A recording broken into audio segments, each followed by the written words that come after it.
Welcome to the MyLifeInConcert.com podcast. I'm your host, Various Artists, and please join me as I time travel back and revisit almost every live show I've ever seen from 1975 to the present. It's an early, beautiful, hot Sunday morning, August 24th, 1980. The skies are clear and blue as my senses take in the choir of birds and the sylvan beauty of the surrounding trees. I'm 17, and I'm waking up literally in the middle of nowhere, hours from home, after a couple of days of consuming mostly a lot of hash and alcohol and not getting a whole lot of sleep.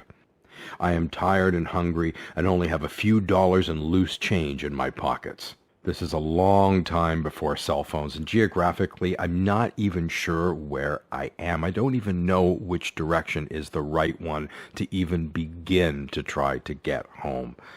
Regardless, I have to do something, and I simply start moving my feet and walking. I have to at least start moving to be able to figure out some way to get back home, wherever that is from where I am. Now, I'm telling you all this, and you may ask yourself, well, how did I get here? Prepare yourself and come along with me on my multi-day wild ride as I answer that question and talk about some mind-blowing sets of music. I'm your host, Various Artists. This is the MyLifeInConcert.com podcast series, and welcome to episode 10, concert number 8, Once in a Lifetime, the 40th anniversary of the legendary Heatwave Festival, the world's first large-scale punk new wave musical gathering, featuring the Talking Heads, premiering the songs and sounds of their forthcoming LP Remain in Life for the first time ever in public, and also Elvis Costello and the Attractions, the Pretenders, the B-52s, Rockpile, and more. It took place at Mossport Park, Bowmanville, Ontario, Canada, on a hot, sunny Saturday, August 23rd, 1980. But even 40 years later, this is one of the best sets of music I've ever witnessed and heard. And it also includes one set that may be the best set of music I ever saw. Would like to remind listeners that we're on Facebook, Instagram, and have our YouTube channel.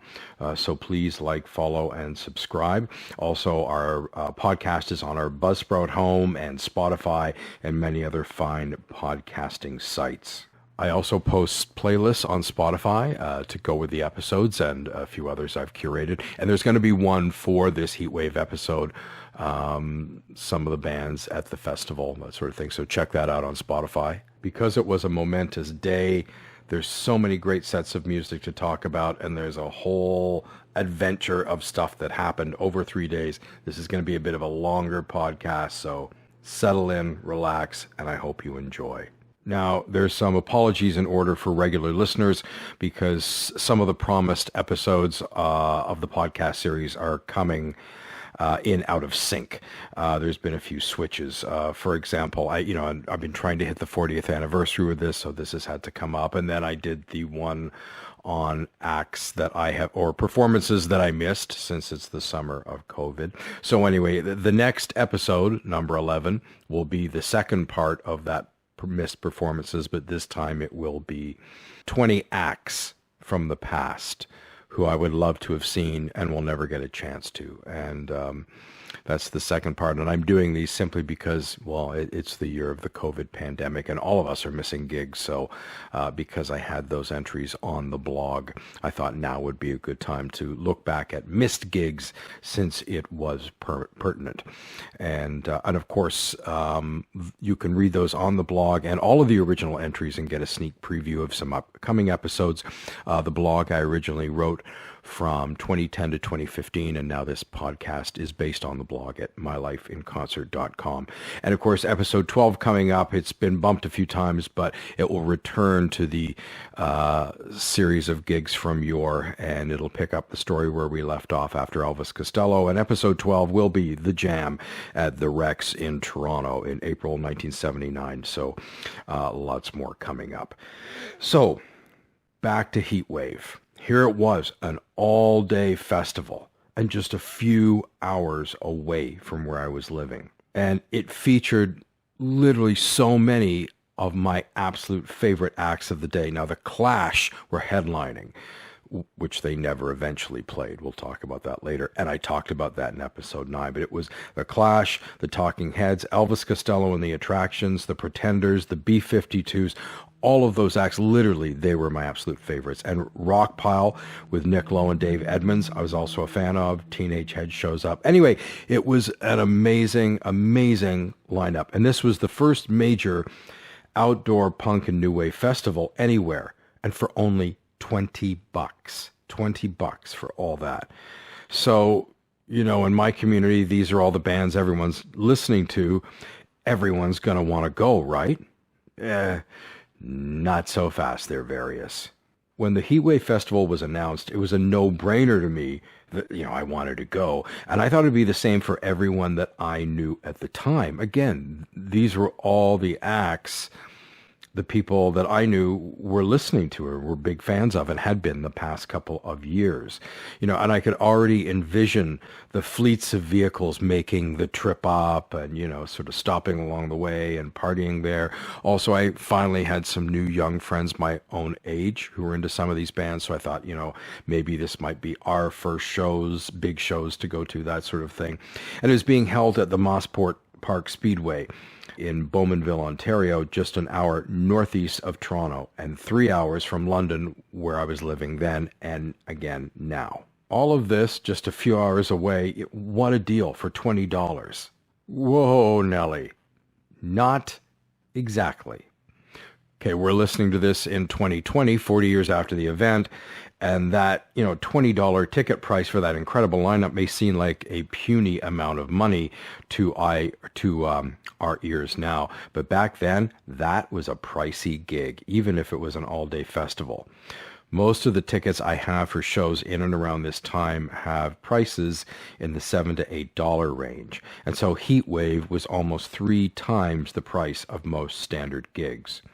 So if you think of that 3-to-1 ratio and you look at sort of, well, nobody's performing now, but up until COVID, sort of contemporary bands sort of breaking that are doing well, that concert range tends to be sort of $30 to $50 at this point. So if you're going on a 3-to-1 ratio, the ticket price, it's $20 then, but now it would be more like, $100, $150, because shows are more expensive, even with inflation. I've worked it out, even if you factor that in, and it makes sense because that is now how musicians made money. Back in the 70s, they were making a lot of money through record sales because that's when record sales were strong at their zenith. And a lot of the live shows and concerts were there to promote the record. Now it's literally the reverse. Artists have to go on tour and they'll make a record to tie in with the tour because that's where they make their money. And that's why artists are really being hit by COVID, because they really just don't make that money from streaming in conventional ways anymore. Okay, so first you have the price of the tickets. Then you have that even though most of the bands, except for the Clash, were coming out of punk rock, even if they didn't play, most of these bands weren't sort of from the epicenter of punk rock and were coming more from new wave and pop and maybe some of the fringes, but still coming out of that whole realm from the mid-70s of things, looking at things differently. And some of the key philosophies of that world that these bands were coming from were that the shows were to take place in small clubs and halls with an emphasis on intimacy and trying to keep prices affordable. And hey, I love all that. That's amazing. But for me, again, it's a multiple of different experiences. But for a lot of people at that time who were really part of that scene, it was really that whole sort of thing of, this was sort of like a sort of hippie idea, sell out. And there was a real resistance to that happening. And the whole thing about small and affordable, I mean, that's great, but I want a variety of experiences. And I'm glad that was there. I guess what it comes down to at the end of the day is I can be a very political person in my life, but when it comes to, the creative realms, I'm very much a Wildian art for art's sake kind of person. So some people just simply don't like larger gigs. It depends. It's interesting because I'm going to be talking about a set later by Elvis Costello in this large setting that I thought blew away the previous concert in the smaller setting. So generally, yeah, I prefer smaller and more intimate. But again, I don't want to be that reductive about anything, especially if it means missing something incredible, which I think people who didn't go to this did. So if others saw the festival as a sellout, I wasn't one of them. In fact, I viewed it more as a victory that some of the new groups were now making commercial headway, at least in Canada. And I've said this before, these people who are fans of these artists but want them to completely remain just their own little secret, these people have to make money. And again, why should it always just be the lowest common denominator that gets popular? I like seeing things that I like get popular, probably because a lot of my stuff comes from outside the mainstream, but I've really never had that problem or issue anyway. So following several years during which time very few punk or new wave bands made any kind of commercial impact here in Canada, except from a handful of exceptions, there was a sudden sea change during the first half of 1980 prior to the festival. So during that time, the Pretenders and the Boomtown Rats both had top 10 albums and singles, along with additional top 10 hits by the B-52s, Martha and the Muffins, the Flying Lizards, and Gary Newman. And on the LP charts, The Clash, XTC, the B-52s, all of them came this close to just hitting the top 10. And in terms of the top 30, The Specials, Squeeze, Graham Parker, Teenage Head, and Marianne Faithfull's new wave-esque comeback with Broken English, they were all hits here during that year. And no music like that had really been in the charts the year before. And if you certainly compare it to the States, where, okay, the Pretenders album had been a big hit, Elvis Costello had been big, but generally most of these acts weren't big down there the way they were up here. So this is an interesting period because this was the first time in almost half a decade wherein I actually liked some things that were on the charts or played on the radio. Now, this made the festival a potentially big proposition given the recent commercial success of many of the participants. But the heightened profile of these acts was somewhat neutralized by their original champions starting to turn their backs because they were getting too popular or the name wasn't quite cool enough anymore. So these breakthroughs weren't necessarily good news to everyone. As it turned out, that whole fleet of vehicles idea and what an amazing thing it was going to be, sort of like a punk gypsy caravan, down to the festival or whatever, it just didn't happen.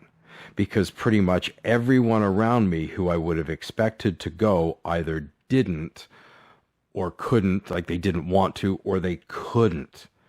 Now, as I mentioned, I now had some same-age friends who were in to the same music, and I introduced them in the Ramones episode 3, Count Mara and Lady B, and especially Lady B will be coming up several times.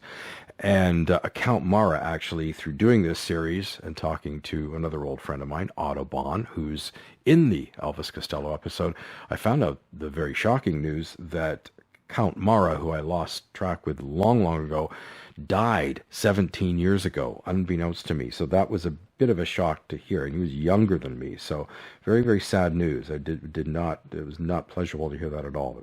With Lady B, I actually think she did want to go, but she had to work that day. She worked at a dry cleaning store. Oh, and by the way, Count Mara, about why he just didn't want to go. At this point, he was really only into the most underground, harshest, most extreme stuff, except for Elvis Costello, which I now think is kind of anachronistic when I think back. But generally, this was like, and he hated the B-52s and the Pretenders, and so these were a lot of bands he hated. This just wasn't his thing. Then there was the unofficial reason that like he was 2 years younger than me and his mother probably just wouldn't let him go. But it wasn't his thing either. He really didn't want to see a lot of these other bands. Now, I did have some other friends from high school at the time, and most of the people I knew were all sort of arts-based people. But a lot of them were more, like their interests were more like film or theater or fine art. And while some of the people were definitely into the new bands and the new music, they had more of a casual interest. It wasn't really their focus, and they weren't enthusiastic enough to spend a whopping $20, which was a lot of money then, on a music festival several hours away. Now, as you will have heard in some of the previous episodes and some of the upcoming episodes that occurred between Costello in 78 and this show in August of 1980, a lot of my first concerts, I went with my older siblings and their friends and that sort of thing. So that was, again, in my early days, that was a lot of the gigs I was going to. So by the summer of 1980, many things had changed on the family front. First off, I'd gone to see a lot of shows with my sister and brother, and also my sister. And she'd started dating someone who I'd met sort of just before they started dating, so I knew both of them. But by the summer of 1980, they were sort of pulling away from the scene and kind of moving towards a more sort of domestic life. I also went to a lot of shows with my brother and his wife. They took me to Roxy Music and Elvis Costello and Bob Seger, and they had separated in 1979. And I was actually very much in my sister-in-law's realm because first off, my sister and they worked together, and actually my sister ended up taking over her business eventually, her hair cutting business. And also I had a nephew, and I was doing a lot of babysitting then for my sister-in-law. So it led to a rather unusual set of living circumstances in the summer of 1980.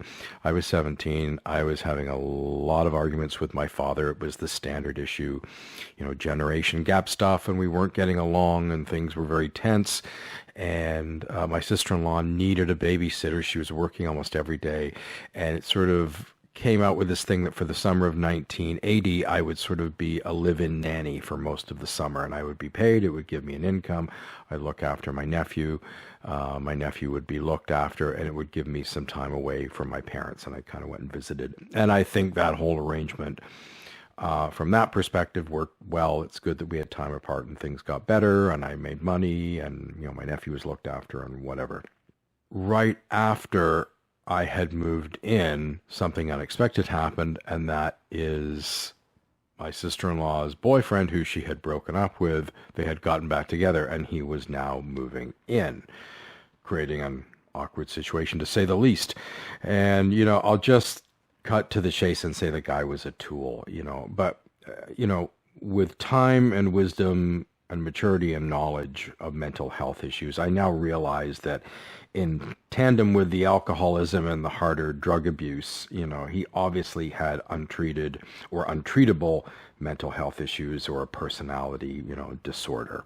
While as this blog continues, you'll sometimes be reading about drug and alcohol excess by both myself and a number of friends through the years, because that was the times and that was the scene, and it was a lot of fun. And but for me and most of the people I was close to, that was never the all-consuming passion. And I differentiated between people I know who enjoyed letting loose, and they got a little wild sometimes, and had adventures or whatever.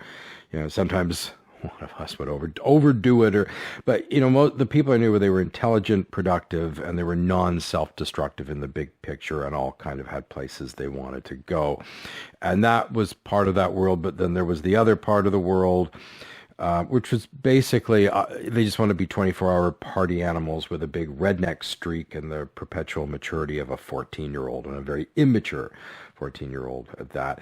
And, that's kind of what he was about. It was just, party, sort of all the time. And again, while I really disliked the guy, and he was easy to dislike, and he's an ass, I now see that, these things more from a mental health perspective, and these sorts of things were just not as understood or accepted or, sort of dealt with in the culture at that time. And that's something where there's been a real progression. He ended up moving in at this time, so it was all of us coexisting in this house, and it is more coexisted. We weren't adversarial, but we weren't buds either. We're just completely opposite people. And then we found ourselves in the situation where we both wanted to go to Heatwave, but seemingly no one else was interested. When my sister-in-law made the suggestion, why don't you two go together?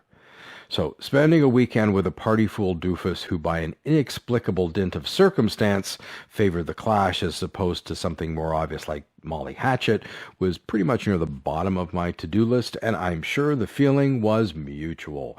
But it just became apparent that this was my one and only opportunity of getting there. I didn't drive yet. I wouldn't have had access to a car anyway. Simply trekking up there and hitchhiking up there, just not an option. So my pragmatic self kicked in, and I agreed, and I'm glad I did. So it was. I was going to Heatwave with Doofus. Quite the odd couple, to put it mildly, but I figured, okay, this is going to get me there. The drugs and alcohol will be plentiful. It's a win. Now, in the days before the fest and leading up to the fest, after tickets had been bought, there were all sorts of rumors starting to circulate that the Clash weren't going to play. This was just sort of going around, and all these little things started trickling out. Now, you remember this, there wasn't a 24/7 news cycle. This was kind of a more marginal thing. It was not easy to get information on these sorts of things. Here in Canada, we really didn't have a music media that would be pumping this sort of information out. So there was a lot of questions about what was and wasn't going to happen. And there were many others that were sort of saying something to the effect of that it was going to be grossly disorganized. None of the bands were going to show. And more than a few people said to me, boy, am I ever glad I'm not going, which then is now I interpret it as it could be one of a few things. Boy, I really wish I was going, but either, I have a high maintenance cool quotient to keep up and this isn't quite cool enough, but I'm going to miss all this. Or, yeah, I'd kind of like to go, but I really can't be bothered to make the effort. So, or they simply can't attend, and putting the whole thing down. So I was beginning, again, I will be talking about this in a forthcoming episode on the local scene. I was beginning to recognize the bullshit and bitchiness inherent in the scene. And in terms of a scene, again, there's also just a lot of people who, the worst thing in the world is I have to leave my comfort zone and talk with other people who I don't know or be around them. So there's those people as well. And I am eternally grateful I am not one of them. A few days before the gig, just 2 or 3 days before, there was this announcement from Doofus. I'll be using Doofus as his name in the episode. Doofus announced at the last minute that a third party would be coming along to the gig with us. Namely, this friend of his who was part of the downtown, sort of punk scene, but who I had never met. I hadn't really heard of. Now, as it turned out, he was a great guy, and he was a good foil for both of us. He was enough of a seasoned party animal to keep within Doofus's realm, yet down to earth and intelligent enough to carry on a conversation with me, with a far more even temperament than Doofus could ever summon. And unfortunately, I've long forgotten his name. Not that I would be using it in this episode, but I've forgotten his name. But I do know that for several years afterwards, I would be walking around downtown London, and then I would hear somebody yelling at me, "Heatwave, Heatwave, Heatwave!" And it's like, yeah, we went to Heatwave together, remember? And yeah. So anyway, it was a good guy, and I'm really glad he came. So we hit the road late Friday afternoon in Doofus's Datsun that he'd had outfitted with a new sound system and near concert-level volume speakers, specifically for the drive to Mossport and the nighttime parties in the parking lot. I can't remember where he took it, but it was a few days before, and somebody just souped up the sound system in there, and it was literally like a living room sound system with actual speakers in the back. So, you know what? That actually was great. Other than the thing about the speakers, nothing really jumps out at me about the trip down. It was pretty uneventful.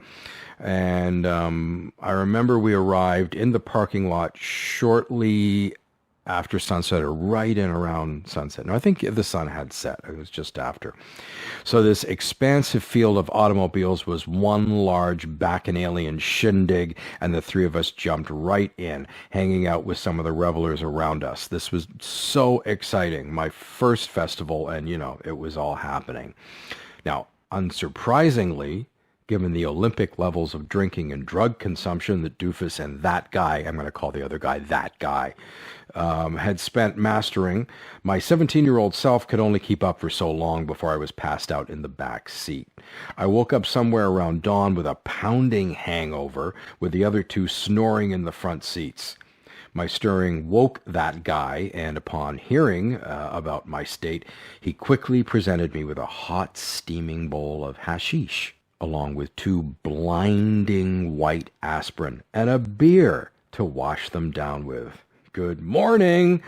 That was a struggle to keep down, but there was literally nothing else. So shortly thereafter, I fell back asleep, waking up a few hours later feeling pretty much back to normal and ready to start the big day.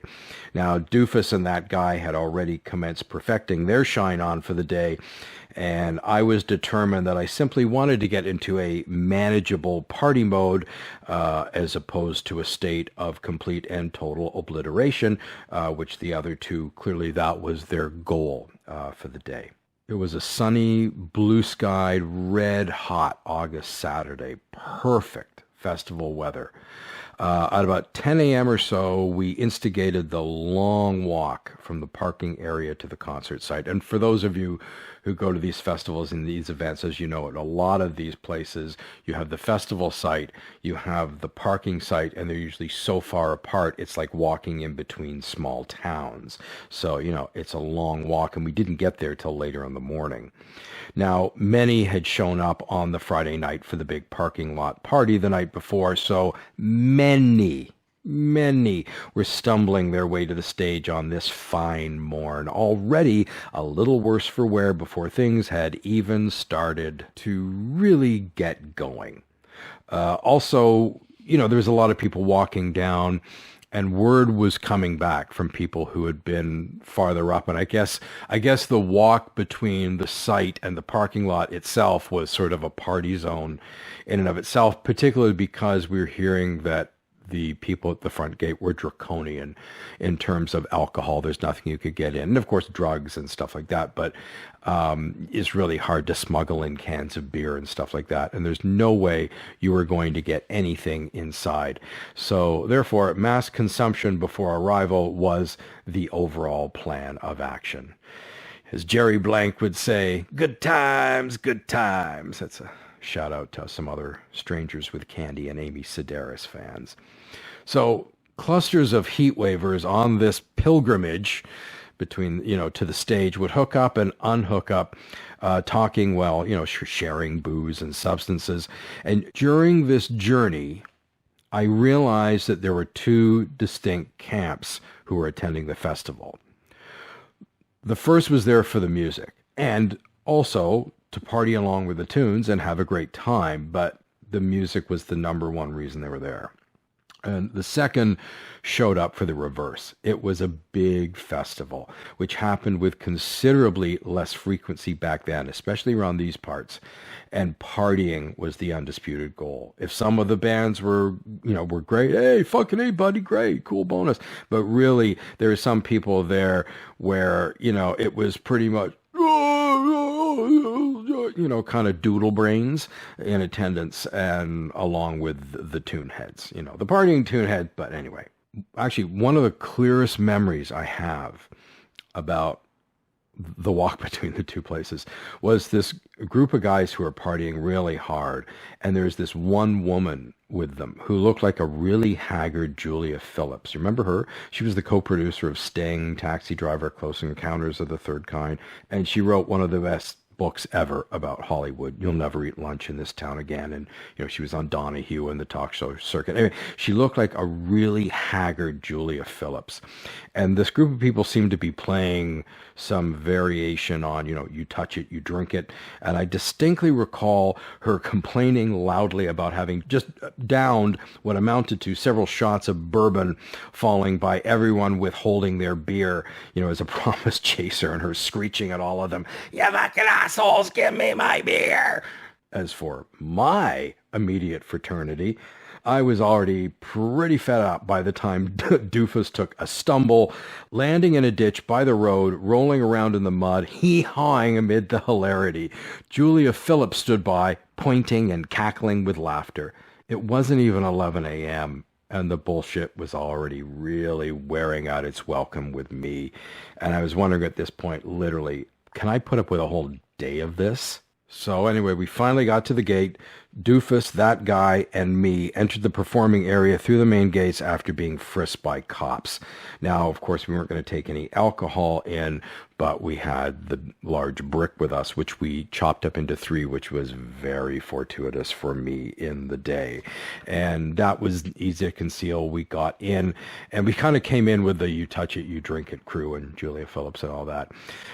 So shortly thereafter, though, I got separated from the other two, and I was already fed up with them and wandering away at times, because it was just, really getting annoying. But I didn't lose them intentionally, and I don't know, maybe they took off. I don't know. I don't think they did take off because I don't think they were sober enough to even hit that level of strategic thinking. What I really remember is once I realized I had been separated and they weren't there and I was on my own, really the feeling was, yay, because I figured I'll just spend the day here by myself. I have, the chunk in my pocket, and I'm just going to enjoy the day, and then I'm going to go back to the car at the end of the night. If I run into them, I run into them, and if I, decide to see them or whatever. But I was actually, be quite honest with you, relieved. And I clearly had a much better day. Well, you'll hear what happens. We'll get back to all that later. Actually, I did see them wandering through the crowd a couple of times later in the day, and I just thought, nah, I'm just going to just do what I'm doing. The audience had swelled to a sizable crowd by the time Teenage Head took the stage at 11 a.m. Now, Teenage Head were from Hamilton, which is a city just south of Toronto, and there's always been a big connection between Toronto and Hamilton. And they actually they were one of those bands that started in advance of punk happening because they were very influenced by the New York Dolls and sort of presaged what was happening and became an integral part of the early punk scene in Toronto, and probably, one of the best known bands along with the Vile Tones from that scene. Now, they took their name, of course, from a Flamin' Groovy song, and as I said, they were very New York Dolls influenced. And they put out their first single in late 78, Picture My Face Back with Tearing Me Apart. And that single, to this day, I love that single. It's a great, great 45. And then the next year, they brought out their self-titled debut album. And one of the things I really like about the 45 is the production. It just sounds fantastic. When they went in to do the album, I can't remember who produced it, but I can't get past the production on the album. It sounds so thin to me. Although I've recently been re-listening to it, and there's chunks that sound better, but I just wish they retained the same producer from the single. And why they just didn't put those two tracks on the album in their original form, I don't know, because they're far better. The original 45 is far better than the versions on the album. So they put out the album. They had been gaining an audience, and then at this time, in the summer of 1980, Teenage Head were at a career peak because they'd just been in the national news following a riot at Ontario Place where they'd had this gig. And their more rockabilly-flavored follow-up, Frantic City, which hit 58 in the charts here, so they were advancing with their career, certainly bettered the week debut in the charts. And they even had a bona fide radio hit. And I checked, it only hit 80 here in Canada, but in southwestern Ontario, it was a much bigger hit. And that's Something on My Mind. It was kind of sort of a poppier song from them. It was a good tune. But in many ways, kind of like their whole thing was they were the party tunes uber alles kind of band, sort of no-frills party band. And they were a great fit for getting the festivities rolling. And they were warmly received, and it was a good way to start the day. I just knew that the haggard Julia Phillips was somewhere out there, tapping her toes amid her noontime bourbon barfing. Now, it's also my understanding, I should have possibly gone back and re-researched this, but I believe I've read that Teenage Head recorded their show, and they set up everything to record the show professionally. And what I've read is they recorded the show, they went off, and the team that were recording the show had everything set up, so they just kept throwing on reels throughout the day. So my understanding is there's high-quality professional recordings of all of the sets from the day of Heatwave. And so thank you, Team Teenage Head, if you did that. But what happened to these recordings? Why have they never been released? especially in the case of the Talking Heads recording, it's historic. We'll be getting to that in a bit. So these tapes are out there. The shows are amazing. Why haven't we heard the tapes? I would love to have those tapes released in some way. It would be fantastic to hear. And of course, there are bootlegs of these shows online that you can hear, but it would be nice to have high quality recordings. Now, after Teenage Head, The Rumor came on. Now, this is Graham Parker's backing band, and I was a big Graham Parker fan in the late 70s. And here's the thing, the Rumor came on when I went back and did research when I wrote this initial blog piece in 2011 on the mylifeinconcert.com blog. I was reading what I could about Heatwave. There wasn't that much written, but I had totally forgotten that the Rumor were on the bill and played because his backing band had a separate career of their own. And when I read that, this faintest flicker of a memory sort of came back to me on that day. And so the Rumor played, but I really have no reminiscence about how it was. I think they would have been okay, but it really kind of blanks in my mind. I can recall other parts of this weekend with eerie clarity, and yet here's an entire set I'd completely forgotten. Whoopsie daisy. Ironically, I do remember Holly and the Italians, who I would prefer to forget. For me, this was the absolute lowlight of the day. It was just sort of by the numbers punk, as it were. On another side note relating to Holly and the Italians, a reader sent a comment in about this piece on the website, mylifeinconcert.com, back in 2015. And the reader was Jeremy Bloom, and I would like to read his comment. First, he starts by saying, yes, this was one of the most amazing concerts of my life, and I've been to a lot, both before and since. But he wrote something here that I did not know. He said, just one historical note, Holly and the Italians. As you pointed out, they're pretty forgettable, except for one small thing. While in London, Holly Beth Vincent had a torrid affair with a young, up-and-coming musician, but she dumped him. As she said at the time in an interview, what happened was that I had a scene with Mark Knopfler, and it got to the point where he couldn't handle it, and we split up. Mark took that comment and those feelings and went on to write a song about it, Romeo and Juliet. And I read this and thought, really? And then went online and indeed discovered, cool, blimey, he's right. So thank you for that piece of information. I had no idea. That must have been a very odd couple. And it's interesting that that's the story behind that Dire Straits song. So anyway, a little bit of background info from a reader. Now, between Holly and The Rumor came the first real highlight of the day for me, and that's Rockpile. Now, they'd existed as a live entity for many years, and they'd only appeared on records as the backing band behind its two key members, Nick Lowe and Dave Edmunds, but not as Rockpile proper, owing to a management dispute and each being locked into contracts on other labels. So that must have been incredibly frustrating for them that they couldn't issue albums under the band's name, but there's a number of albums that are Rockpile albums, but either accredited to Dave Edmunds or Nick Lowe. Their robust, rootsy, good time rock and roll was exactly what the doctor ordered in the scorching mid-afternoon sun. I remember they came on when the sun and heat was at its peak. They rolled out an irresistible set, showcasing hits and favorites from Messrs. Lowe and Edmunds' back catalog, as well as premiering material that would appear several months later on Rockpile's one and only official release under their own band name, Seconds of Pleasure. In terms of a key moment while they were on stage, a blistering take on Dave Edmunds' 1970 hit, I Hear You Knocking, really registers as one of the highlights of the set for me. Now, Rockpile's overall pace and tone was comparatively relaxed than most of the day's acts, which was perfect for a crowd just wilting in the intense heat. I remember thinking that this is one band I'd prefer to see in a smaller venue. I really enjoyed them, but I thought Rockpile would probably be better experienced in a smaller venue inside four walls, but it was perfect. It was a lot of fun. It was a really good set, and unfortunately I never did get to see them in that setting because within 12 months they had split. They'd finally put out an album under their name, but they split shortly thereafter. So very happy that I had this opportunity to see them. Meanwhile, years later, I still listen to those albums and love those albums from the 70s, especially Nick Lowe's debut, which was Pure Pop for Now People over here and Jesus of Cool over in Britain with differing track lists. and also Nick Lowe's sophomore album, which really was a Rockpile album. His first album actually had a variety of musicians on it.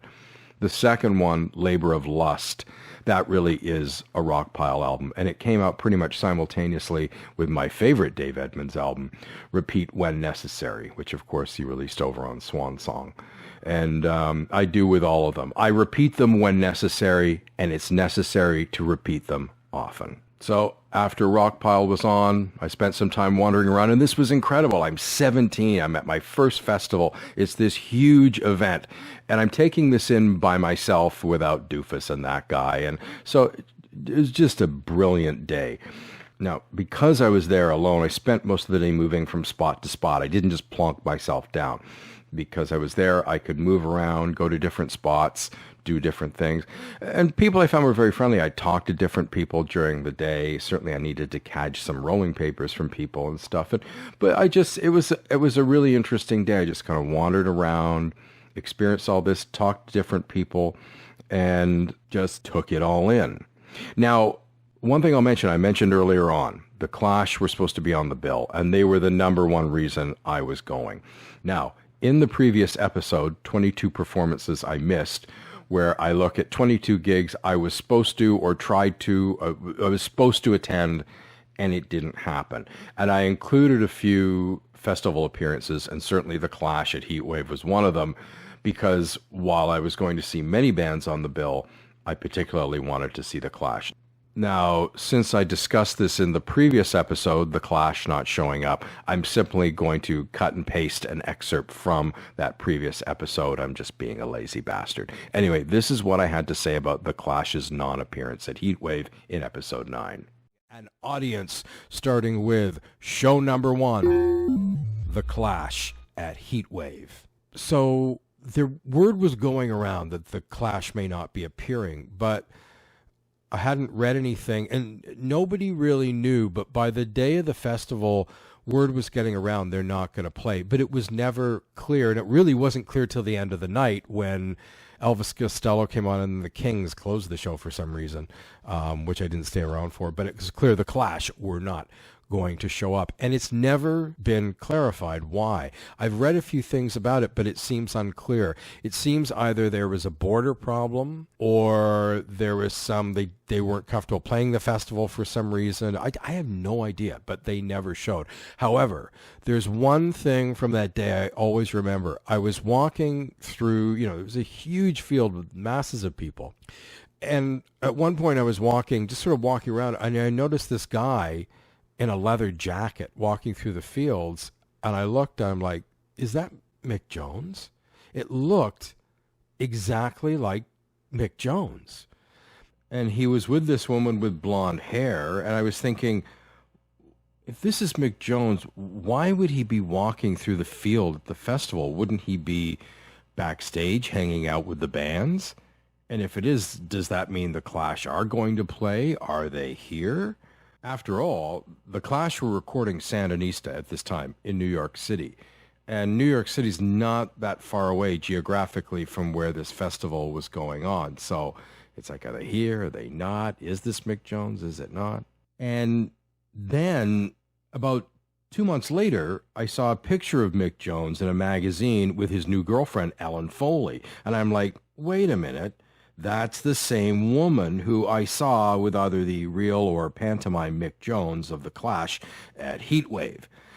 Anyway, only Mick Jones would know that. Mick Jones, if you're out there, did you show up to Heatwave? It is one of the quandaries of my life. So, I did not get to see the... So, unfortunately, no Clash at Heatwave, but they're coming up with a killer concert with Black Uhuru in 1982. That's a few stops down the line in this series. Now, mentioning that Mick Jones may have been there to, see his pal Chrissie Hynde, I think the Clash in general were friendly with the Pretenders, my takeaway. So when the Pretenders came on in the late afternoon, that appearance marked the beginning of 4 consecutive stellar sets that were the true meat of the day. Now, I'd immediately fallen for the Pretenders upon hearing their Nick Lowe-produced debut 45, a cover of the Kinks' Stop Your Sobbing, back with The Weight. And that was released in early 79, and my brother had brought it back from a trip to the UK. So I heard that single shortly after it came out and just loved it, with the Sandy Shaw come Dusty Springfield sound of her voice on side one, of course, a Kinks song from their first album. And then you had the B-side of the single, The Weight, which was a harder, sharper proposition and sort of showcased the sound that would come to full fruition on their debut album at the start of the following year. I picked up the similarly coupled follow-up single, Kid, back with Tattooed Love Boys, a few months later. And that single, I got it in the last part of the summer. And that in particular, I bought a lot of great singles that summer, but that's the one that really sticks with me in the latter part of the summer of 79. Whenever I hear it, it immediately takes me back to that time. Now, when their self-titled debut album appeared during mid-January 1980 as a flood of incredible releases spanning late 79 to early 80s, to early 1980, it became an instant classic among my community. And to this day, I would rank Pretenders as one of my favorite albums of all time. Easily in my own personal top 25 and one of the very best debuts ever committed to tape. When I initially started the blog on opensalon.com 10 years ago, which is unfortunately gone, we used to do these open calls sometimes where people would come up with a subject and everyone would maybe write about it. And one did on their top 15 albums open call, and I did a list, but I also put up my short list, which is about 60 other albums, and Pretenders is on there, but it would be way, way up. It's an album I've never stopped listening to it. I never get tired of hearing it, and I would actually offer that up as an example of a perfect rock album. Just, there's nothing bad to say about it. Everything works. Now, that album came out 9 months before Heatwave, and it had taken off internationally, as had their third 45, Brass in Pocket, both of which took up extended residency in the Canadian top 10, making this one of the most anticipated sets of the day. And they delivered. It was a magnificent, joyful set, rocking hard on the opener Precious, the closer Mystery Achievement, the instrumental Space Invaders, which really work live, and a brand new number that they played early in the set, The Adulteress, which of course opened Pretenders 2 a year later. And then there was some of the slower numbers, and they hit just the right combo of introspection and toughness with Up the Neck and Private Life. Actually, they played Pretenders in its entirety, save for the phone call, and disappointingly, but understandably, the track that's my personal favorite on the album, Lovers of Today. But I can see why, they wouldn't do that. It's you're in an afternoon at a festival. It's a really slow, quiet, introspective tune. It wouldn't have worked in the environment, but still, it's my favorite track on the album, and I'd love to have heard it, but oh well. You can't have it all, and just the set was outstanding. I really can't complain about anything. They just were fucking great.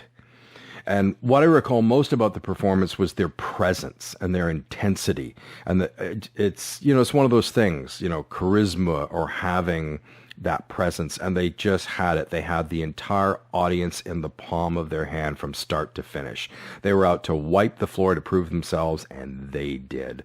As we both know, guitarist extraordinaire James Honeyman Scott and bassist Pete Farndon would both be dead within the next 2 years. And I feel particularly grateful to have seen this set, to have been able to see this remarkable band in their fully alive prime. Now, of course, since then, Chrissie Hynde has, taken the Pretenders name, and with Martin Chambers on a lot of the releases, has gone on to have a whole career and issued many albums. And Chrissie has always done great songs. Even if some of the albums are a little uneven, there's every Pretenders album, there's some great songs on there. But I don't know what is up with Chrissie Hynde as of late, because while she's done good work through the years, she's just on fire again. The last few years, it's just been incredible, because she did that another Pretenders album Alone with Dan Auerbach in 2015, and I got that and it was, okay, this is really good. This is the best thing. She's done good stuff, but wow. Then she did the Valve Bone Woe solo album, which is very different but incredible. And now there's a new Pretenders album, Hate for Sale. And it's just fantastic. 10 songs, 30 minutes, kicks it and gets off. And the songs are fantastic. And, you know, with everything going on in the world right now, and it's such a shitty time, just to have an album like this come out, just certainly for me, it lifts the spirits. So thank you, Chrissy. Go, Chrissy, go. You show them how it's done. Well, very kind. Thank you very much. So back to the gig. So if Kid was the standout single release for me in the summer of 79, then without question, the album of that summer. When I think of the summer of 79 and you say music, the first album that comes to mind is the B-52s debut album. I know here in London, somebody had gotten a copy of their indie single, the early indie version of Rock Lobster with 52 Girls, and everyone had taped it and it had been passed around. So a lot of people here in London knew that single and we'd been anticipating the album. And when it came out, it's just one of those, everyone I knew had it. Everyone was listening to it. I always remember coveting the massive poster in the window of Records on Wheels when it came out that summer of the album cover. But it really, it's some, you know, yeah, I always relate music to different periods of time, but some more than others. And that's one where I can't think of that summer without listening to that album. Just played it over and over. And there's loads of great albums that summer, but that's the one that really stands out for me. Now, again, when it came out in 79, I was listening to it. The people I knew was listening to it, but this was very much a culty slipstream thing because that's what I was listening to. So as 79 turned into 80, the album really picked up steam here in Canada, becoming a bona fide platinum album in early 1980, with an edited version of Rock Lobster becoming a top 5 smash here during the spring.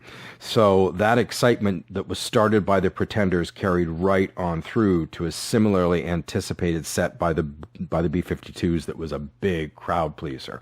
You know, these two albums had been out at this, you know, well, B-52s had been the year before, but they'd been these big albums in the spring here in Canada, and so there was a lot of anticipation to see the bands. You could tell that things were changing. There had been a shift from the conservatism that really characterized commercial radio here in Canada in the late 70s. It wasn't perfect, but there was definitely a switch in the air.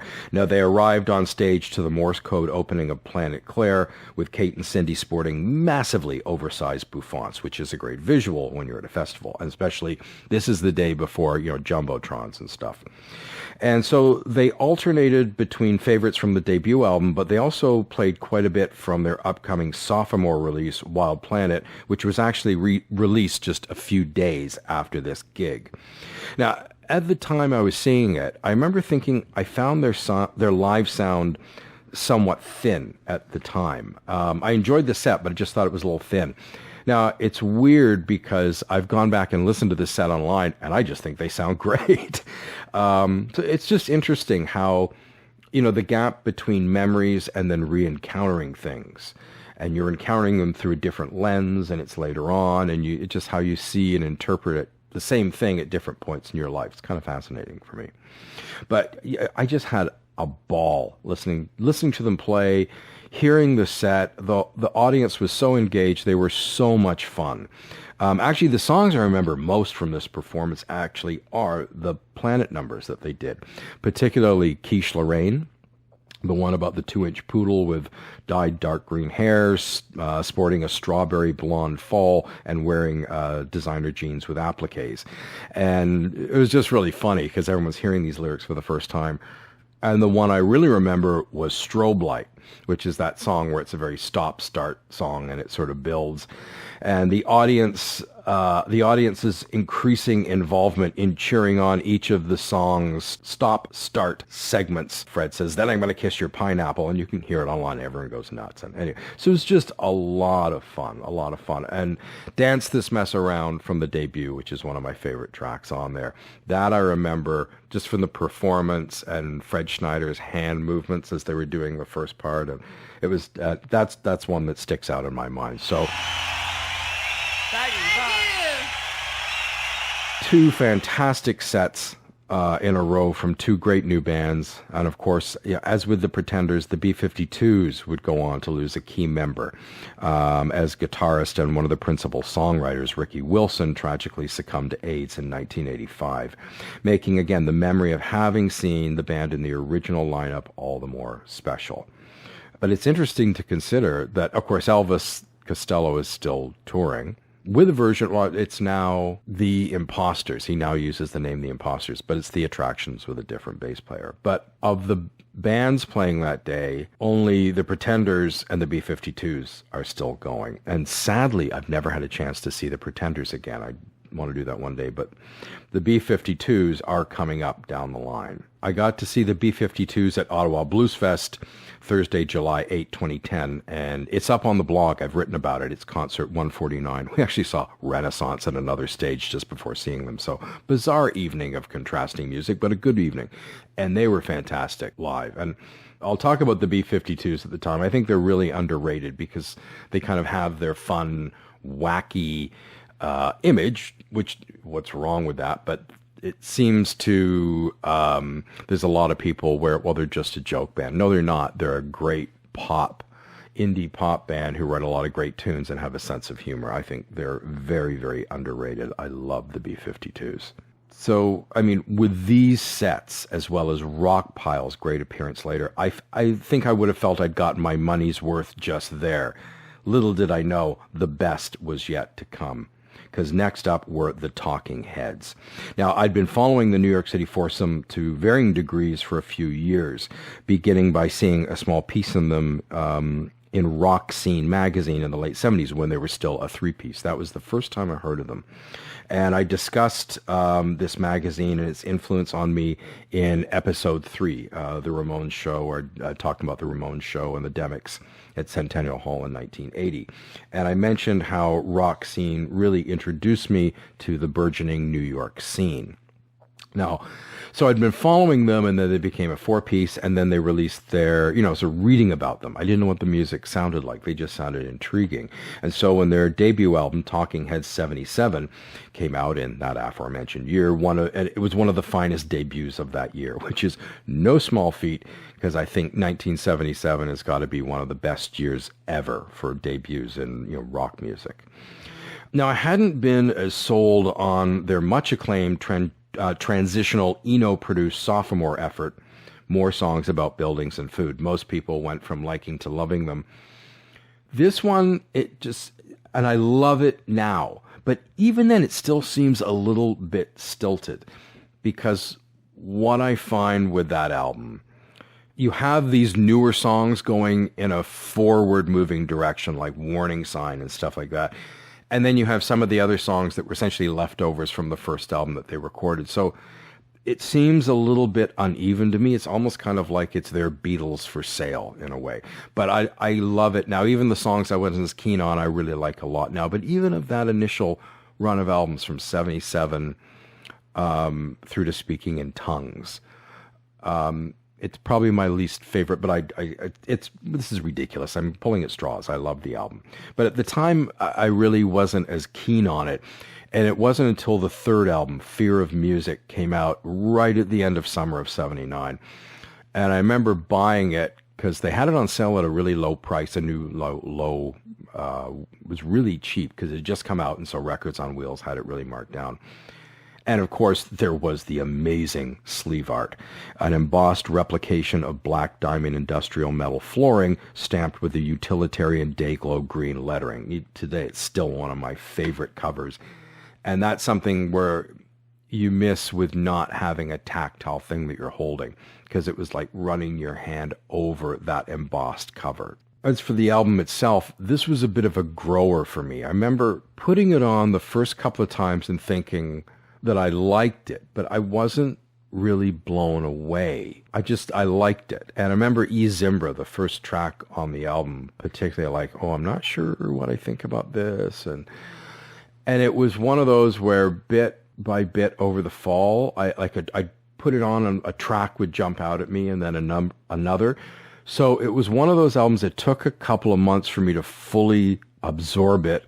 But by the end of the year, I was playing it to death and was obsessed with it.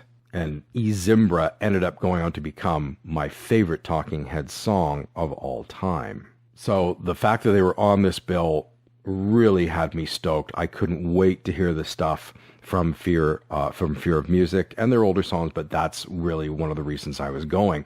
So here they were, arriving on stage at sunset as a 5-piece. Oh, okay. So I'm assuming, they brought on a touring guitar player or something. I thought, that's kind of interesting. And they open with their signature tune from Talking Heads 77, Psycho Killer. And then things got off to a great start with a run of just a few songs as a 5-piece, with Warning Signs, Stay Hungry, and Cities, and Zimbra, the last two from Fear of Music. However, as the songs went on, more and more musicians were coming on stage, and the band was turning into this nonette version of the band that we all sort of knew. And it wasn't just that they were coming on to deliver the songs. The renditions of the songs were becoming increasingly extended, funky, jammy, and experimental. And I don't think it was until Cities that the audience truly cottoned on to what they were being served that night. And it's, as I wrote in the original blog entry, I was far from the only one there who realized that they were being treated to one of the finest audio banquets they'd ever taste. It was clear that this wasn't simply the Heads plus guests, but instead the logical next step in their sound and approach to music. And they were heading towards a new place, which you can see the building blocks had been put there really from the beginning. It was a whole new proposition, and everyone was trying to figure this all out while giving it up and dancing their asses off. David Byrne himself noted, "We're not the same as we used to be," from the stage at Heatwave. That's a dual understatement referring to both their size and sound, the change in both of those things before leading off on a band roll call preceding Zimbra. Now, among the 5 additional musicians, the name I recognized was who came out with them at the beginning, Adrian Belew, the guitar player, and I knew of him because of his work with David Bowie. But he also had with him Bernie Worrell, Delette McDonald, Steve Scales, and Busted Jones. And I didn't know these names. I wasn't as familiar with these people, or so I thought, because that would change as they continued to work with the Heads and other artists during this period, and I began to realize, for instance, Bernie Worrell was part of Parliament Funkadelic, who I liked in the mid-'70s, and then sort of gotten out of a lot of rhythmic music in the latter part of the 70s with punk and everything. And again, it was this gig that sort of merged sort of what I had been listening to with what I'd recently been listening to and took me in a whole new direction. And so Byrne then announced that they'd be doing some new songs from an upcoming album.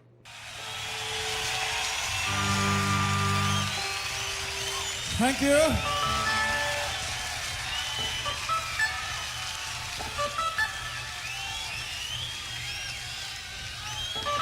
Now we're going to do a few new songs from our album we just finished,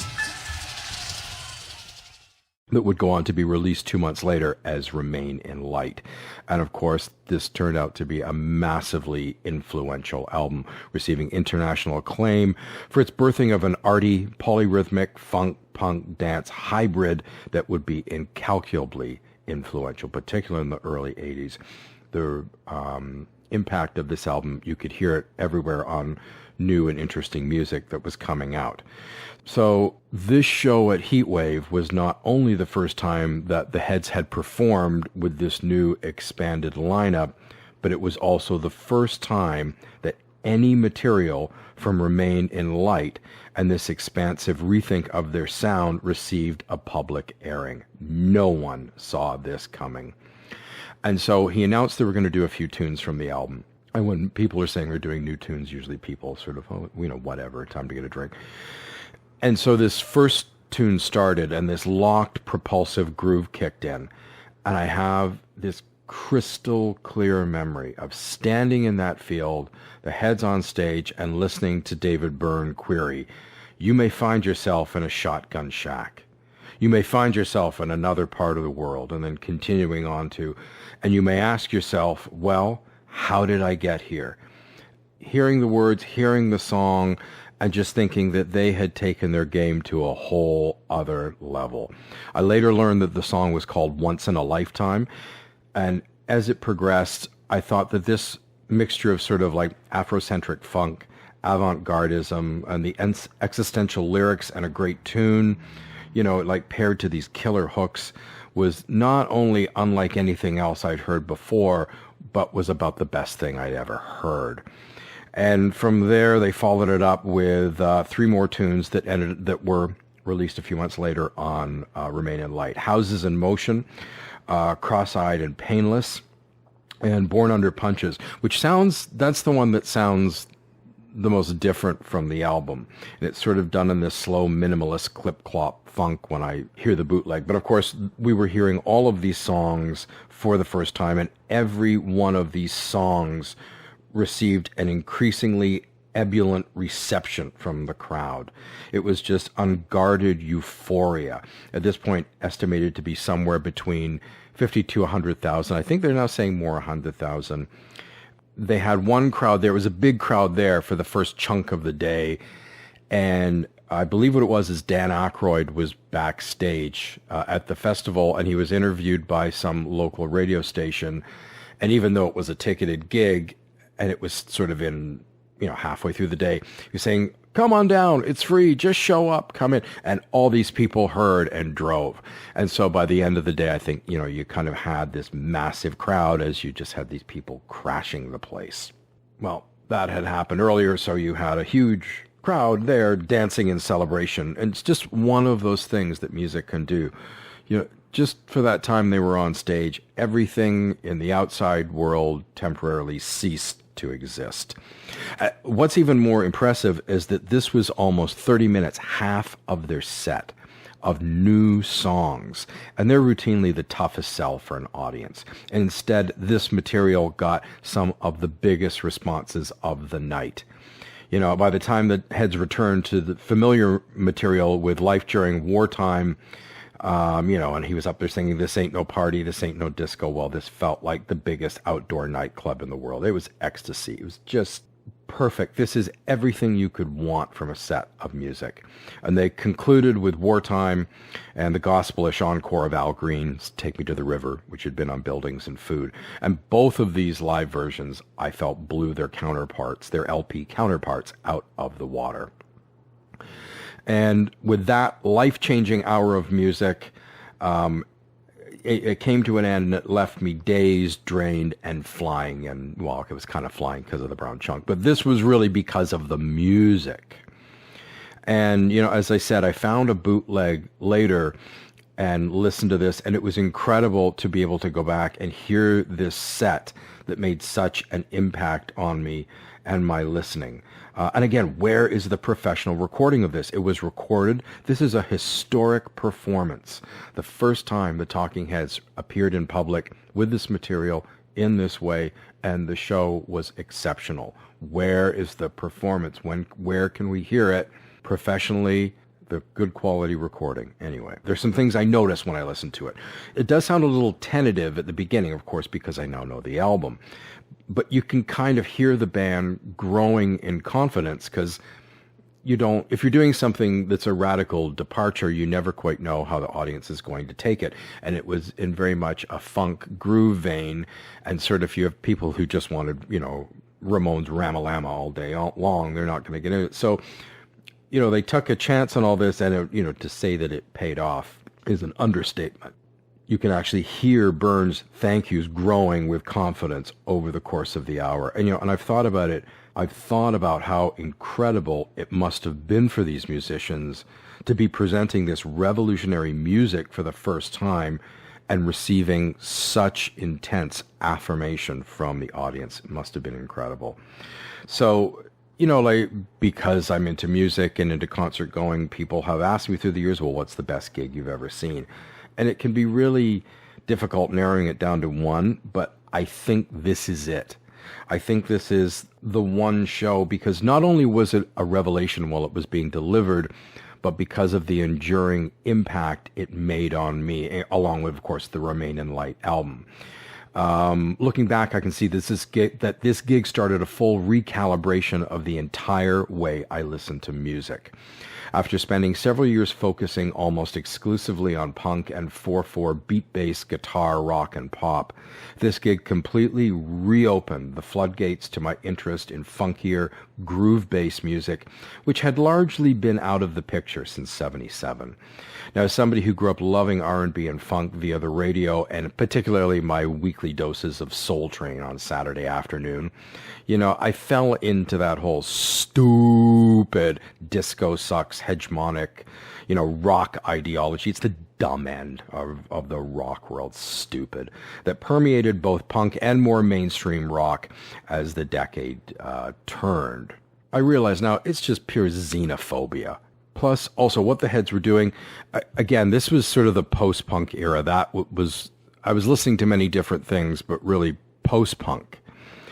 Joy Division, PIL, Gang of Four, that sort of stuff, that was at the center of my listening. And a lot of those records, especially PIL and Gang of Four, rather than, again, grounding them on 4/4 Ramon-style beats, really looked to funk, disco, groove music with all this experimentation and the guitar feedback over top. So it was this real switch in the rhythm to what I was listening to. So if punk had blown open the doors of my mind several years earlier, then the Ramalam itself had now become an orthodoxy, and that too needed to be broken. And I think that this hour of music set off a detonation that had been quietly ticking in me for many months. This set bridged my past, present, and future listening as an integrated and prospective experience. And within short order, I was heeding George Clinton's astute theory, but in reverse. For me, it was free your ass and your mind will follow. So, get into more rhythmic music, open your mind, because my mind had been opened by all this, but it was now sort of closing in a way as well, as sort of the first wave of punk went into the second. And I'll be talking about that in an upcoming episode about a show I went to in late '79 featuring a lot of the local bands. And I talk about this when I get there, even though this was a year before this gig, the shifting between the first wave and the second, and how I really wasn't interested in that Johnny-come-lately second wave that sort of came along. So I came back from Heatwave raving to everyone about the day, but the Heads in particular, and telling people that if this new album sounded anything similar to what I heard at this festival, get ready, because it's going to be a knockout. And sure enough, released in October of 1980, Remain in Light completely lived up to all expectations, indeed blowing the minds of those I had promised, and it became a top 10 LP here in Canada with Once in a Lifetime, a top radio hit. Now, this was confusing to me because for years and years, I would read people talking about this album or the band or whatever, talking about it, saying it didn't sell, it was a flop, and this was confusing to me. It was like, wait a minute, Once in a Lifetime was this huge hit, and the album was a hit. It wasn't till later that I found out that Canada was kind of the exception. And I think this show, and also the fact that the Once in a Lifetime video had been played on SCTV, which everyone here in Canada watched of my generation. So I think that's perhaps why it was more popular here, but I understand that was not the case elsewhere, but here it was a big, big hit. Everyone was listening to it. So how do you follow something like that? Well, you don't really, and I don't envy anyone, who would have to do that, and that's exactly what Elvis Costello and the Attractions had to do. And while perhaps the Talking Heads were the highlight of the day for me, they were the highlight of the day for me, again, it was just a day of great sets. And Elvis Costello, who I'd seen in 1978, and I talk about the show in episode 8, I saw here in London, and I was a little bit disappointed with this show. And this time, this show he put on at Heatwave, this was the set I wanted to see in 1978. I felt like he was kind of walking through it when I saw him in 78, because he's probably exhausted and had been on the road for 2 years. And with this show, this was his one and only live North American performance of 1980, so perhaps he could, give it a singular focus. I'm sure that having to follow the Talking Heads really upped his game. Regardless, whatever the reason, Costello and the Attractions came out swinging and put on an unquestionably A1 show. When I saw him in 1978, 2 months after that gig, in January of 79, he released Armed Forces, his third disc. And it's one that I was a little indifferent to at first, but like Fear of Music, it became a grower. And I remember putting it on the turntable one day in and around the cusp of, 79, 80. And it was one of those things where you listen to something, it's not hitting you, and then it does. And it certainly worked for me then. And so a year after it came out, I became absolutely enamored with it. And around the same time, he issued his fourth disc, Get Happy, which I was just getting familiar with by the time I saw this gig. So I was hugely into Costello. I don't want to rehash too much of this because I went into a lot of it in episode 8. Big fan. I saw him live in late 78, and I thought the show was good but not great, and it kind of cooled Costello for me for a while. This Heatwave show completely reminted my fandom, and off it went, and I've, been a fan ever since. And it started off really strangely with just Elvis coming out on the stage with keyboardist Steve Naive, performing this lengthy, dark piano number that seemed to be called Shot with His Own Gun, which indeed it was, and turned up on Trust the following year. So it was this weird, sort of slow, dramatic way to start the set before the whole band came on and kicked things off with Accidents Will Happen. Hello, we're the Clash. That's Elvis Costello joking at Heatwave, referencing the day's no-show headliners. The foursome then ripped through an incendiary set of highlights from the previous 4 LPs, as well as some coming soons. Of course, they did Shot with His Own Gun, but they also did You'll Never Be a Man and Clubland. They were passionate and totally on their game, and full of good humor. Remember there being a lot of stage patter in marked contrast to the sort of reticent 1978 gig. Songs that jump out in my mind are Oliver's Army, Lipstick Vogue, and Nick Lowe's What's So Funny About Peace, Love, and Understanding, that I recall him dedicating to the hippies in the audience. And again, there's a bootleg of this, you can hear it, and you can hear it when you listen. The band are on fire. Again, someone who has the rights, the ability, can we have a Heatwave box set? Yes, please. So, with Costello finished, and of course the Clash not there, the only band left were the Kings, who were an emerging Canadian sort of poppy new wave band, and they had a hit at the time, Switching to Glide, a song I was never a fan of. And I think what I'd read is they had somehow finagled this to go on last. They'd even sort of bought their way onto the bill. I don't know. That's what I remember reading. Could be right, could be wrong. But whatever they did, it backfired badly, as basically after Costello, everyone left and there was a mass exodus. Had they had come on earlier in the day, they would have had the crowd's attention, but oh well. That was it for me for the day. I was very tired, burnt out, hadn't had a lot of food, and I was ready to just walk back to the site, have to face whatever was going on, which I was not looking forward to, but would crash out in the back. We'd leave in the morning. We'd go back. All is good. I arrived back at the parking lot somewhere short of midnight, with the post-show second evening party going in full swing. The whole parking lot was partying away for a second night. But I was just dreading having to meet up with Doofus and that guy. Considering the shape they were in at, 10, 11 in the morning, I didn't even want to think about the shape they'd be in now. I figured they wouldn't be passed out. They'd still be, sort of going for it, as it were. But anyway, I was glad to just be heading back to the car to take 5, but was dreading what I was going to find there. However, I sort of went to where I thought the Datsun had been parked, and it wasn't quite there. Now, directions for me, I'm not always great with directions. So I thought, well, maybe, I'm in the wrong place. And I had nothing else to do, so I just kept going around and around the lot, and I couldn't find the car. Where is it? Why can't I find it? And there was even a second lot further over, and I went over there and spent a whole time going through there, came back, went through again. I could not find the car. And I thought, okay, they've got to be here. And they've got to be here for two reasons. Because first off, they could barely stand at 10 in the morning. There's no way they were going to be able to drive anywhere, even if they wanted to.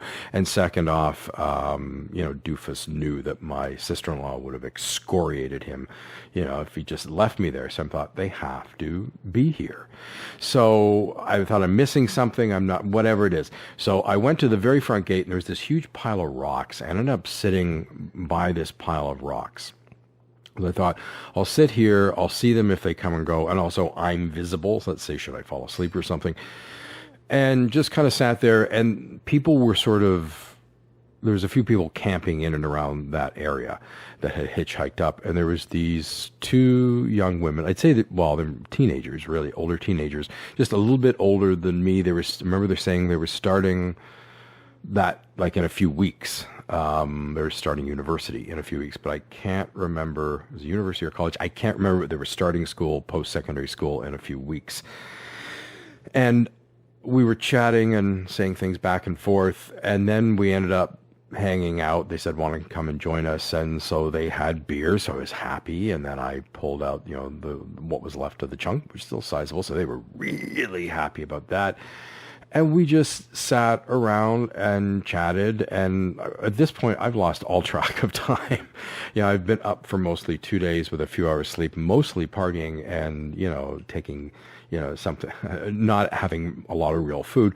And so we sort of hung around. And then they had two pup tents, and the one went to sleep in the one pup tent. And me and this other girl kept chatting and chatting and chatting. And then it was like, I got to go to bed, and I was sitting there, and she asked me in, and we went in, and there was another big surprise for the weekend, another first for the weekend. So that was another good reason why the Datsun didn't show up. And then in the morning, everything was, really just a few hours later. Of course, everything and everyone is very weird and kind of feeling really lousy and hungover, and not hungover, but just burnt out, really burnt out. And so I got up, the sun was out, and I did another tour of the parking lot, and I'm like, I can't find them. And so I went back, and the two girls were there, and were like, okay, we're hitchhiking back to Toronto. We hitchhiked here. Do you want to come with us? And I'm like, they've got to be here, or they've moved it somewhere. They'll come back, And bad idea. I stayed, and then finally the last car pulled out of the lot, and it was nothing but the tow truck guy minding the lot. Sorry, buddy. Looks like your buddies aren't here. And I'm like, look, I need to get to a phone to call someone. Can you get me anywhere? No, he just took off. He wasn't interested. It's like, my work's done. To hell with you. And so there I was. It was early mid-morning. The sun was pounding. I was tired, hungry, completely burnt out, just a few dollars in my pocket, and not really even sure exactly where I was. I didn't even know which way was home. So this was it. And it's in the middle of nowhere, and I got to get home. So I thought, I'm going to try to flag down a ride, any car that drives by, but this is way, way out in the middle of nowhere, and it's Sunday morning. There's no traffic. So I just thought, I got to start walking somewhere, picked one direction, and then just went for it. And again, at this point, being able to say time frames, I have no idea. Time had just stopped. All I know is I walked and walked in the beating sun, and then I finally saw a car off in the distance coming towards me. And I ran out to flag it down, and as it got closer, it was a cop car. So I flagged it down, it pulled over, I went around on the road to the passenger side, pulled down the window, and there was a teenage girl in the front seat. And I said, I came to this festival. I've been abandoned by the people I came with. I only have a few dollars. Can you get me to a town. And the girl in the front seat said, that's what happened to me too. So I get in the back and, just I'm not really thinking. And of course I'm in the back of a police car. So I'm realizing, wait a minute, how come there are no handles on the doors? But we're just talking. I'm happy to be getting in town. And the cop was this young guy. He turned out to be a really nice guy. And he dropped me at the bus station as I requested, because I figured, okay, a bus would be cheaper than a train. Drop me at the bus station. So what I would do is I figure I would go and call my sister-in-law and then have her cover a bus ticket for my trip back. And, this is all before cell phones. And I did have a credit card at this point. I was 17. Now, I got to the ticket counter and I said, can I have my sister-in-law pay for a ticket at a secondary location? And the bus station said, no, you can't do that. You have to pay here and now. You can't do that. However, you can do that with a train. Oh, okay. So where's the train station? And it's the other end of town. I can't even remember what the town was. It's obviously the closest town to Bowmanville, or it probably was in Bowmanville. I don't know where I was, but it was somewhere that had a bus station and a train station. So probably not Bowmanville, but they did let me call my sister-in-law. So that was nice of them. And I picked up the phone and it's kind of like, hello. And it's me. It's like, hello. So is Doofus there with you? Is Doofus there with me? He's supposed to be with you. What the hell? So I explained to her what had happened, and she was like, okay, no problem. Get to the train station. I'll have a ticket arranged from you. No, she hadn't heard from Doofus. She didn't know what had happened to him, but yes, she was going to murder him upon next sight. So now I had to get over to the train station, and it's just this poundingly hot August day. And I had just a few dollars in my pocket. And I think there was either no buses that went there, or there were no buses on a Sunday. There was some reason why I couldn't bus it. And so finally I went out, got a taxi driver, and I said, look, I got to get to the train station. This is all the money that I have. Take me as far as this will get me.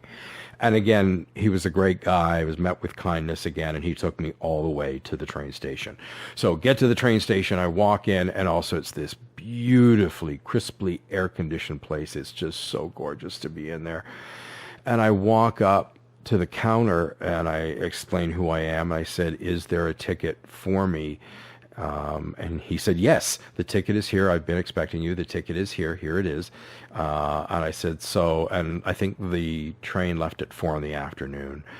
And he said, yeah, you can wait in here. However, on Sundays, we close from noon till 1, so you'll have to go back outside. So literally, this was just before noon. I finally get into this beautiful air-conditioned environment, hope to sit down in maybe the cafeteria and have a drink. And no, I'm scuttled right back out. And I just plopped up against, the side of the building and sat there and just zoned out for an hour. Because at this point, if you're up for a few days and you have no sleep, you hit this point where you're almost in an sort of dreamlike state. And that's how it was. So eventually they opened back up. I went in and I just sat there just staring. I think I got a cool drink.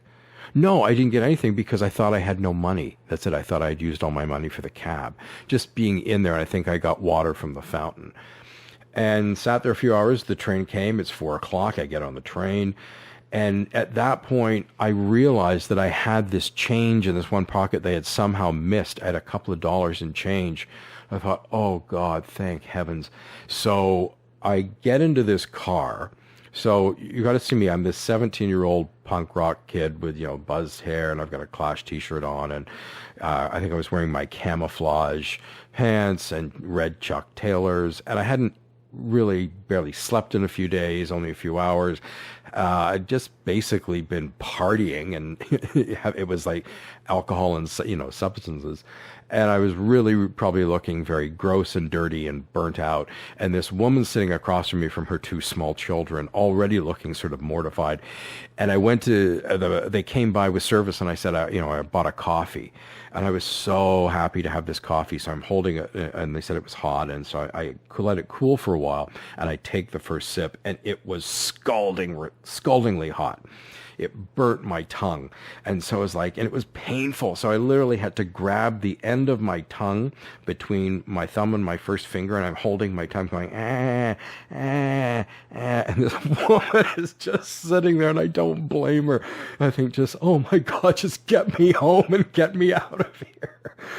And so anyway, the trip, again, just zombie time, got home. My sister-in-law was there, picked me up. And in the interim, she'd heard from Doofus. Apparently, he and that guy had run into some Toronto friends in the crowd, and they managed to sneak in booze, help them continue on with the weekend bender, and it just went from there. And from what I could tell, the Toronto crew wanted to head back after the Pretenders, and in his alcoholic oblivion, had it in his mind that I was going to have no problem getting a ride back with someone else. What actually terrifies me is he drove to Toronto from there. This is someone who could barely stand up. So to be honest with you, the thing I'm most grateful for on this weekend is that he didn't kill anyone and no one got hurt from that. So I got home, took a wonderful shower, had a wonderful meal, and it's August, it's in the evening, it's light, and I'm dead tired, but I'm overtired and can't sleep. So she gave me a sleeping pill. And it was a thing where I'm just laying in bed and I'm too tired to go to sleep. I'm just laying there. I thought, I'm not going to be able to go to sleep. I'm not going to be able to sleep. And then it was morning. One of those things where it's instant. You just go into a coma and you open your eyes and it's almost like you didn't go to sleep at all, except for that now you do feel rested. So I went downstairs and I could hear the bloated monotone voice of Doofus mumbling in the kitchen. And I was faced with a really odd dilemma, is that I should have been really enraged with him, but actually I wasn't. I was pissed. Of course I was pissed or whatever, but I just feel like this was a win. I didn't have to put up with this. He basically got me there. I had this amazing experience, and I didn't have to put up with him and his shit, and quite frankly, had a much better time. I had a great time. Everything worked out fine. If I'd been, not only would I have had to put up with him, we would have left for the Pretenders. I wouldn't even have seen the Talking Heads or Elvis Costello or met the woman in the tent and just the whole thing. So I really wasn't mad.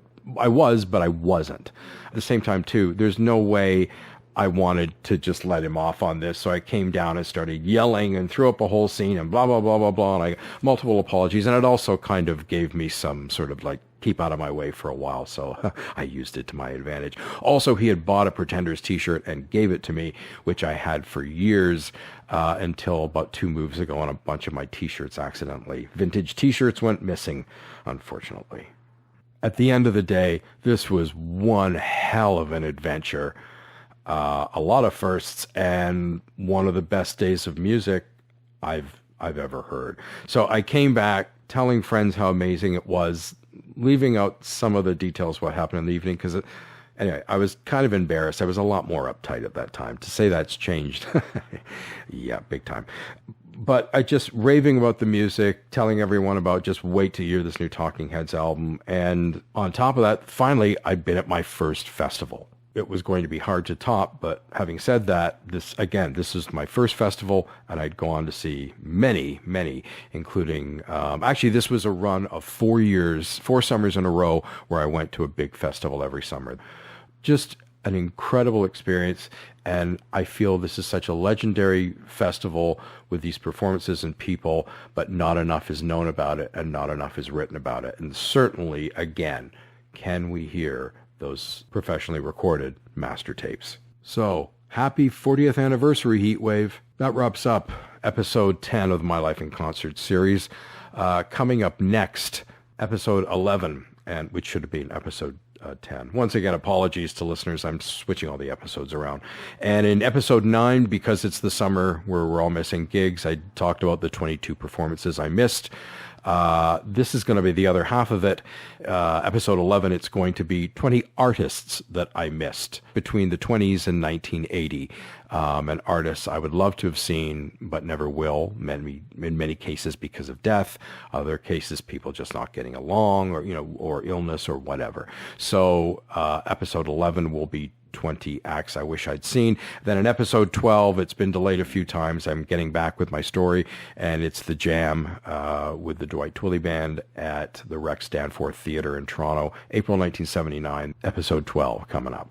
A reminder, we're on Facebook, Instagram, and YouTube. Please like, follow, and subscribe. Also, you can listen to the podcast on Buzzsprout, Spotify, many other podcasting sites. Once again, a reminder, too, that I have the Spotify account, Various Artists, and post playlists related to the episodes over there, and I'm embedding them over on the website as well. I'm your host, Various Artists. Thank you for listening to the MyLifeInConcert.com podcast, and we'll meet up at the next show. Bye for now.